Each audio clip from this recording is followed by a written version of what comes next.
ត្រូវការប្រជាពលរដ្ឋយើងគាំទ្រផលិតផលយើងជានិរន្តរ៍ផងកុំគាំទ្រតាមផ្លេតបន្តគាំទ្រផលិតផលខ្មែរយើងទៀតផងដើម្បីយើងម្ចាស់ការព្រោះតើតែមានទីផ្សាររដ្ឋាភិបាលត្រឹមតែជួយបង្កើតជួយផលិតជួយប្រតិកន្លង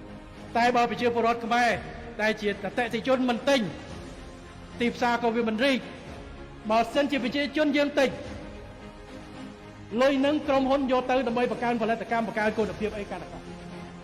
អញ្ចឹងស្មារតីជាតិនិយមនៅពេលនេះសូមឲ្យវាស្ថិតនៅស្ថិតទេដើម្បីឲ្យខ្មែរជួយផលិតផលខ្មែរជារៀងរហូតតទៅមុខ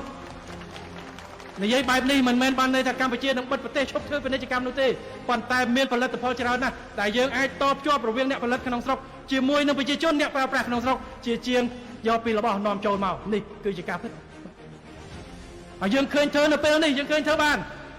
យើងក៏អាចធ្វើរយៈពេលវែងដែរអញ្ចឹងសូមឲ្យក្រសួងពាក់ព័ន្ធធ្វើម៉េចភ្ជាប់ជាមួយ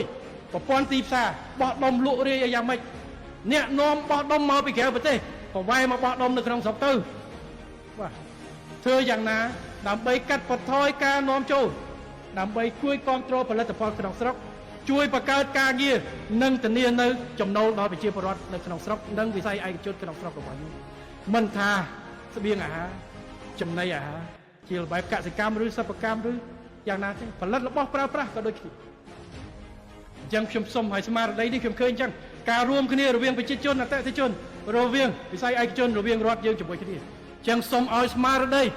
ស្នេហាជាតិស្មារតីខ្មែរជួយខ្មែរស្មារតីខ្មែរគ្រប់គ្រងផលិតផលខ្មែរនេះនៅបន្តទៅមុខទៀតដើម្បីយើងពង្រឹងសមត្ថភាពផ្ទៃក្នុងរបស់យើង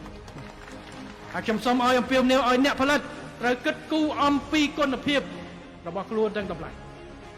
ព្រោះអានេះជាកត្តាកំណត់រដ្ឋាភិបាលមិនអាចបង្ខំឲ្យបងប្អូនទៅទិញផលិតផលដែលអត់មានគុណភាពអត់មានបរិមាណគ្រប់អត់អាចធានាបាននោះទេឬតម្លៃថ្លៃហួសហេតុនោះទេ